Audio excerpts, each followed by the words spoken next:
Bismillahirrahmanirrahim. Alhamdulillahi Rabbil Alamin. Wassalatu wassalamu ala ashrafil anbiya'i wal mursalin. Nabiyina Muhammadin wa ala alihi wa sahbihi ajma'in. Assalamualaikum warahmatullahi wabarakatuh. So inshallah, ar-rusul wa risalat, ang mga sugo at ang kanilang mensahe. At tinatalakay pa rin natin yung ESMA. Nung nakaraan natalakay natin yung mga inimbentong kasinungalingan ng mga Hudyo laban sa mga sugo at propeta. At ngayon inshallah, ma nasabahun nasara minal kaba'ih ilal anbiya. Ang mga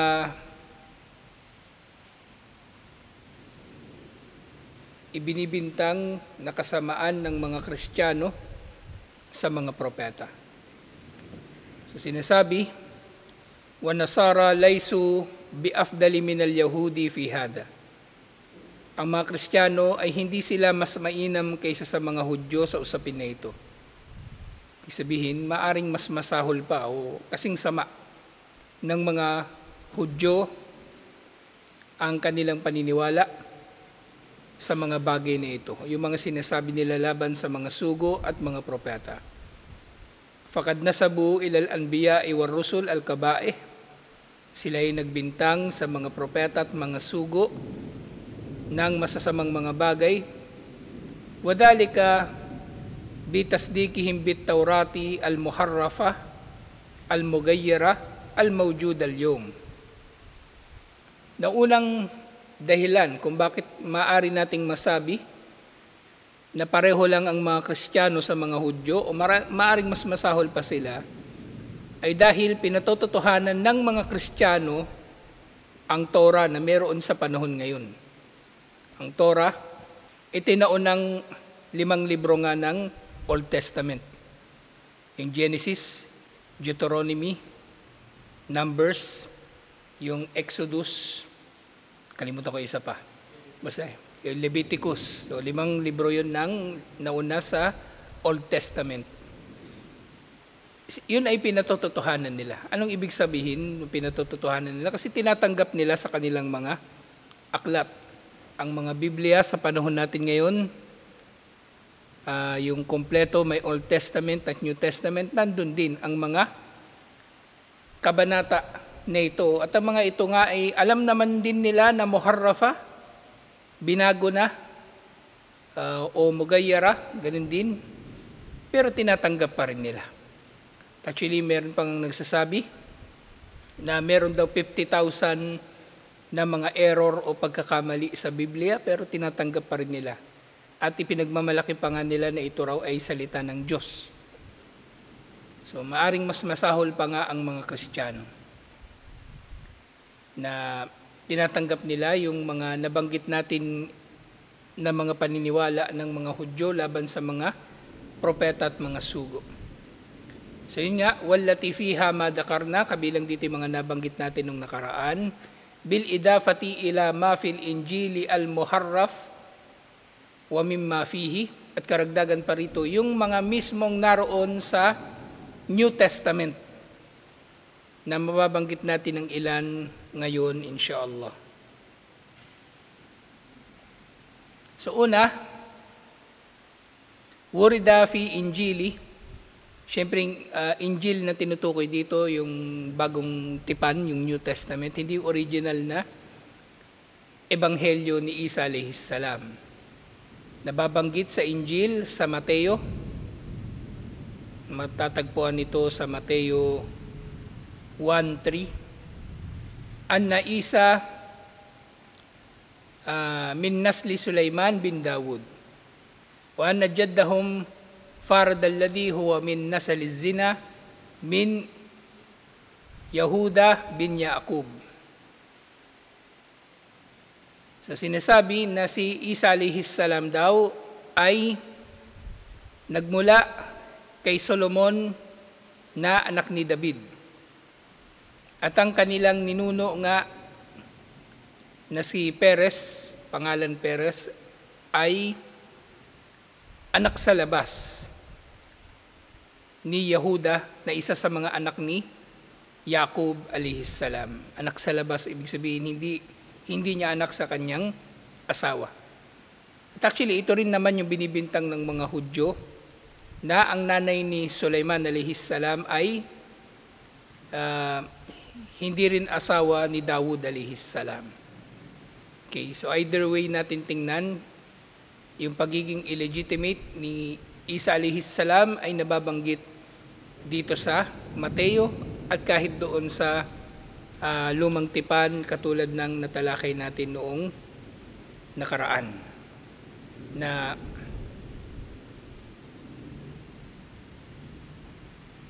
sino ba yung nabanggit natin yung nakaraan? Ayun, na yung nanay ni Sulaiman, yung babae na ipinapatay ni Dawud alayhis salam, yung asawa nito.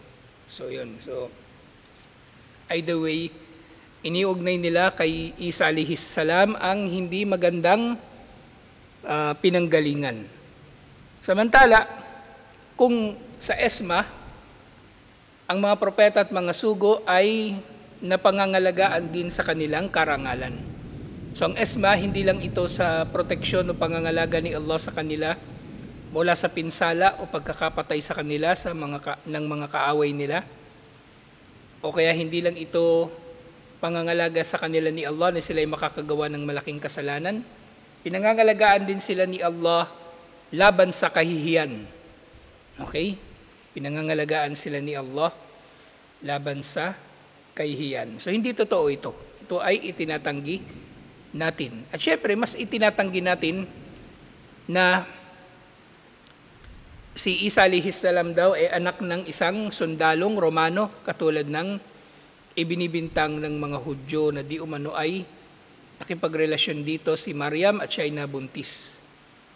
So yun ay pinasisinungalingan din natin dahil sa esma o pangangalaga ni Allah subhanahu wa ta'ala sa kanyang mga propeta. Pangalawa, wafi Injili, at nababanggit muli sa Bagong Tipan, at ito ay matatagpuan doon sa John 2:4. Sinasabi, anna yasu ahana ummahu fi wasti jam'i minan nas.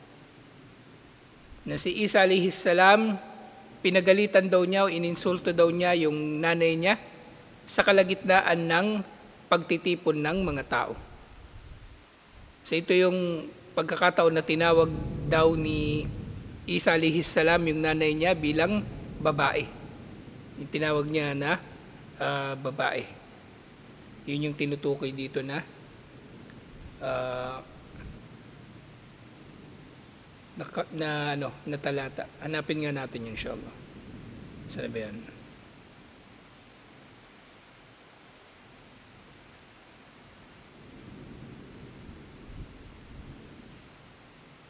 New Testament.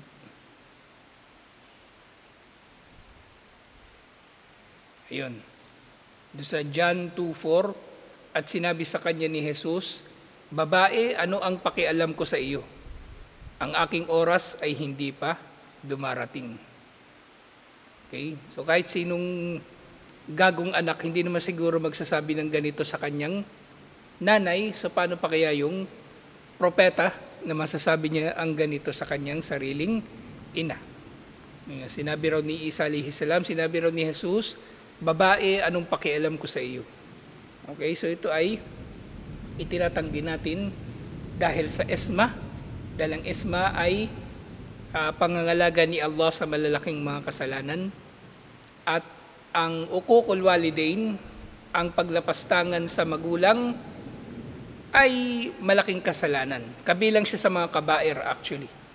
Kabilang sa mga kabair, yung paglapastangan sa magulang.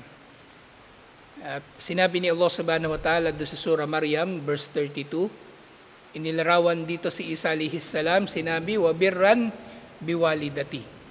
Sinabi niya na ako ay mabuti sa aking ina. So yung uquq walidain, yun ay malaking kasalanan. So syempre, mas pangangalagaan ni Allah ang mga propeta mula sa kasalanan na ito. Pangatlo,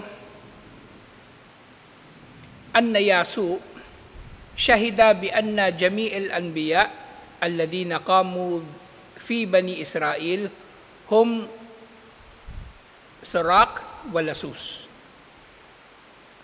Sinabi doon sa muli sa John 10:8 na sinabi raw ni Isa alayhis salam na ang mga propeta daw na nanggaling sa angkan ng Israel o kabilang sa angkan ng Israel ay mga magdanakaw at mga tulisan.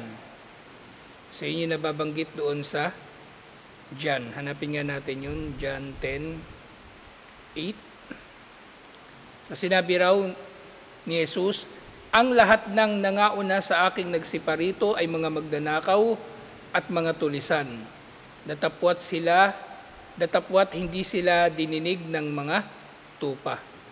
Yung mga nauna raw sa kanya, syempre tinutukoy dito mga propeta, ay mga magdanakaw at tulisan, na dahil dito, hindi sila pinakinggan ng mga tupa. Ang tupa na tinutukoy dito, yung mga tao na kanilang pinangaralan. Hindi raw nakinig sa kanila. So ito yung binabanggit. So meron kayong mapapansin dito sa Arabic, nababanggit ang salitang Yasu'ah. Na ito talaga yung pangalan ni Isa alayhis salam sa Hebrew. Yasu. Na actually, kung itatranslate ang Yasu sa English, Joshua. Pero yung mga nag-translate ng Bible, ginawa nilang Jesus sa Latin.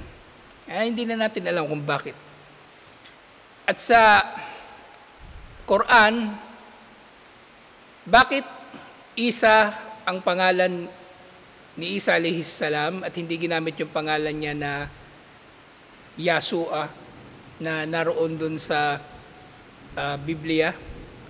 Ang Isa, ito yung variation ng mga Arabo nung panahon niya. Kumbaga ito yung pronunciation nila ng Yasu'ah at ito yung tawag nila kay Isa alayhis salam. At yung mga archaeologists, meron silang mga nahukay, o hindi man nahukay, may mga natagpuan sila ng mga tablet. Kasi di ba noon wala namang papel, inuukit yung mga nakasulat. Meron silang mga natagpuan sa Syria na nakasulat sa lumang wikang Arabic na nagdadasal. At ang dasal na ito ay naka-address kay Isa. So yun yung tawag nila kay Isa alayhis salam. At yun na rin ang pangalan na ginamit sa Quran dahil maaring ang mga Arabo na nauna pa kay Propeta Muhammad sallallahu alaihi wasallam sa ganung pangalan nila nakikilala si Isa alayhis salam at hindi sa Yasu o Yasu'ah. Ito yung ginamit na pangalan, Isa, hindi Yasu'ah. So dito binabanggit, hada gidun min fidi ma yatfahu bihi tilkal anajil al-muharrafa min wasfil anbiya'i war rusul bimahum bariuna minhu. So ito yung mga masasamang sinasabi doon sa Biblia laban sa mga propeta at mga sugo na syempre sila ay walang kinalaman sa mga ito. Inosente sila sa mga katangian na ito na ibinibintang sa kanila. Innal anbiya war rusul azkan nasi wa atharuhum wa afdaluhum. Tunay na mga propeta at mga sugo ang pinakadalisay na mga tao, pinakamalinis at pinakamainam sa kanila. Wa wallahi inna haula'i ladaluna fima wasafu bihi anbiya Allahil abrar al-athhar. Sumpa kay Allah,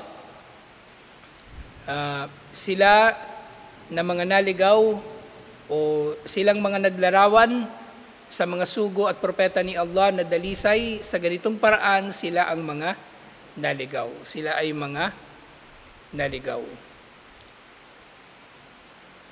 Walidha fa innal ummatal islamiyya hiyal mudafa'ah anil anbiya'i war rusul. Hiyal mudafi'a anil anbiya'i war rusul. Na dahil dito tayo na umma ng mga Muslim, tayo ay merong obligasyon na ipagtanggol ang mga propeta at mga sugo. Al-musyayyida bi atharihim. At tayo ang sumusuporta, kumbaga, sa kanilang mga bakas o sa kanilang mga naiwan na mga turo. Fahiya warathatul anbiya. At ito ang ipinamana ng mga propeta. Ang pagpapahalaga sa relihiyon na ito, at syempre kabilang sa mga pinangangalagaan natin sa relihiyon na ito ay anumang sumasagisag sa relihiyon na ito, kasama ang nubuwa, ang pagkapropeta. Al-muqimatu lidinihim, na tayo ang nagtataguyod, tunay na nagtataguyod ng kanilang relihiyon, bikhilafi ma alayhi al-yahudu wan nasara tajahu anbiya. Taliwas tayo sa ginagawa ng mga Hudyo at mga Kristiyano laban sa mga propeta. Alhamdulillah. Sa tayo nga, sa Islam, naniniwala nga tayo na ang mga propeta ay pinangalagaan ni Allah subhanahu wa ta'ala sa mga kasalanan. Pinangalagaan sila ni Allah subhanahu wa ta'ala na hindi sila mapipinsala ng kanilang mga kalaban o mapapatay liban na lang sa pahintulutan ni Allah. At naniniwala tayo na ang mga propeta at mga sugo, sila ay pinangangalagaan ni Allah subhanahu wa ta'ala sa kanilang karangalan, sa kanilang salinlahi. At dinulot ni Allah kabilang sa esma na magiging maganda ang kanilang mga ugali at ang kanilang mga pisikal na anyo, na sila ay matatalino, at iba't iba pang mga katangian na kapuri-puri ay taglay lahat ng mga propeta. Alhamdulillah, lahat ng ito ay bahagi ng paniniwala natin sa Ismatul Anbiya, sa pangangalaga ni Allah subhanahu wa ta'ala sa mga propeta at mga sugo. So tayo nga, ang ating manhaj tungkol sa mga sugo, sinasabi, Dhahaba akthara ulama'il Islam ila anna al-anbiya'a laysu ma'sumina minas sagair. So nga, si Allah subhanahu wa ta'ala, pinangangalagaan niya ang mga propeta laban sa mga kasalanan, maliliit man o malalaki. Pero meron ding pananaw ang mga scholar, at actually sinabi nga rito na ang mas marami sa kanila, maaring makakagawa ang mga propeta ng maliliit na kasalanan. So katulad na nangyari, pagsisinungaling ni Ibrahim alayhis salam, yung hindi pagpansin ni Propeta Muhammad sallallahu alaihi wasallam kay Abdullah bin Maktum. Pero syempre maaari nating maunawaan na yung mga yon ay maaari ring hindi naman kasalanan talaga. Pero yun ay pinahintulutan ni Allah upang makakuha tayo ng aral sa mga ito. Pero syempre sinasabi rito na ang mas marami sa mga scholar o ang karamihan ay nagkakaisa na ligtas o pinangalagaan ni Allah ang mga propeta laban sa malalaking mga kasalanan, at maaaring sila ay makakagawa ng maliliit na mga kasalanan. Pero syempre, itong maliliit na kasalanan na ito ay hindi katulad ng kasalanan ng pangkaraniwang tao. Palaging ang mga kasalanan na ito o pagkakamali na ito, kung magagawa man ng propeta, ay merong aral, insyaallah. Merong aral ang makukuha sa mga ito.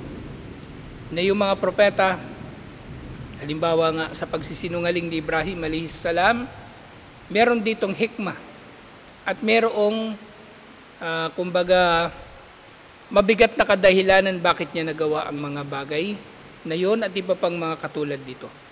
Pero iba pang mga kasalanan, halimbawa nanlilibak, sabihin na natin na ang panlilibak o yung pagchichismis ay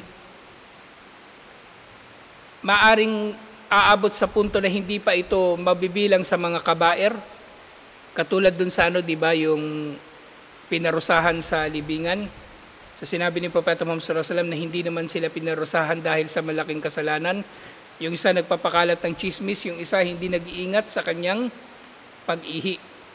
So sa ganong kasalanan, maaring hindi rin yun ginawa ng mga propeta kahit may turing yun na maliit, dahil ang pagchichismis, ito ay daan patungo sa malaking kasalanan. Ito ay daan patungo sa malaking kasalanan.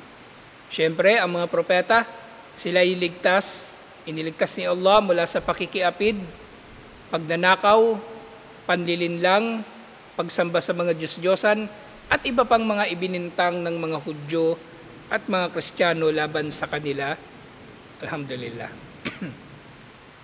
So sinabi ni Shaykhul Islam Ibn Taymiyyah rahimahullah,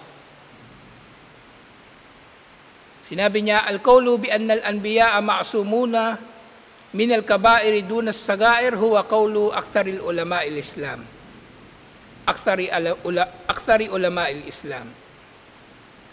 Ang pananaw ng mga propeta ay pinangangalagaan mula sa malalaking mga kasalanan, subalit hindi sa maliliit na kasalanan ang pananaw ng mas maraming mga pantas ng Islam. Kama dhakara Abul Hasan al-Amadi anna hadal qawlu akthar al-Ash'ariyah, na katulad ng sinabi ni Sheikh Abul Hasan al-Amidi na ito rin ang pananaw ng kahit ng ibang mga sekta, halimbawa yung mga Asy'ariyah. Eh syempre, pagkakabanggit dito ni Ibn Taymiyyah, hindi ito nangangahulugan na pinupuri niya ang Asy'ariyah. Pinababatid niya lang dito na ito ang naging pananaw kahit ng mga sekta na ito. Wa huwa aidan qawlu akthar ahli tafsir wal hadith wal fuqaha. Ito rin ang pananaw ng mas marami sa mga mufassirun, mga nagpapaliwanag ng Quran, mga nangongolekta ng hadith, at mga fuqaha, mga eksperto sa mga pagsasabatas sa Islam. Bal lam yankul anis salaf wal a'imma was sahaba wat tabi'in wa tabi'ihim illa ma tawafaqa hadal qaul. Sinabi nga rin niya na walang anumang sinabi ang naunang henerasyon ng mga Muslim, gayon din ang mga imam ng mga Muslim, ang mga namumuno sa mga Muslim, at maring ang tinutukoy din dito ng mga imam, sina Imam Malik, Imam Shafi'i, si Imam Ahmad, at syempre yung kauna-unahan sa kanilang apat, si Abu Hanifa. Yung mga sahaba, yung mga tabi'in, at yung mga sumunod sa kanila, lahat sila ay mayroong ganitong pananaw. Maaring makakagawa ng maliit na kasalanan ng propeta, pero nga ito ay pinaniniwalaan natin dahil merong makukuha dito na hikma o aral, insyaallah. Merong makukuha na hikma o aral mula sa mga ito, alhamdulillah. So itong esba, sa pamagitan ng pag-unawa natin dito, ay nagiging panatag tayo sa katauhan ng mga propeta, at nagkakaroon tayo ng malinaw na pamantayan kung ano ang tama o mali sa mga nababanggit ng naunang mga nasyon ng Ahlul Kitab tungkol sa mga propeta at sugo, alhamdulillah. So ito yung doktrina ng ESMA. Ngayon itutuloy natin ito inshallah, at sa susunod tatalakayin natin yung ano yung mga dalil o batayan o mga pagkakataon na ang mga propeta ay nakagawa ng maliliit na mga kasalanan. Dahil ito ay isang pananaw na katanggap-tanggap para sa Ahlus Sunnah wal Jamaah. Alhamdulillah. So tutuloy natin ito next week. Assalamualaikum warahmatullahi wabarakatuh.